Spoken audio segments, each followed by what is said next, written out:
অস্থিরতা কাটিয়ে ১ বছরের বেশি সময় ধরে স্থিতিশীল রয়েছে ডলার বাজার। লেনদেন হচ্ছে ১২১ থেকে ১২২ টাকার মধ্যে।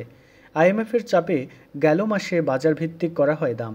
আশঙ্কা থাকলেও বড় ধরনের কোনো পরিবর্তন হয়নি দামে। উল্টো যোগান বৃদ্ধিতে কিছুটা কমতে থাকে দাম।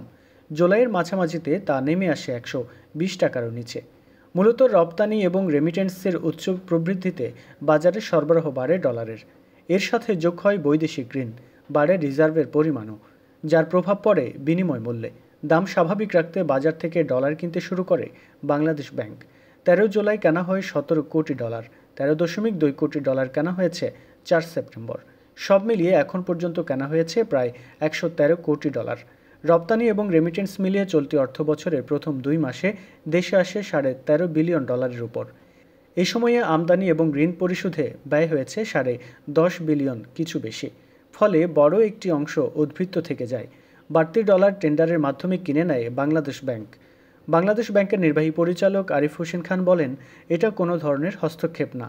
সাধারণ বাণিজ্যিক ব্যাংকে ডলারের পরিমাণ বেড়ে গেলে তারাও কেন্দ্রীয় ব্যাংকের কাছে অতিরিক্ত ডলার বিক্রি করতে চায়, যেন ডলারের দাম স্থিতিশীল থাকে। বাংলাদেশ ব্যাংকের এই উদ্যোগকে ইতিবাচক হিসেবে দেখছেন ব্যাংকাররাও।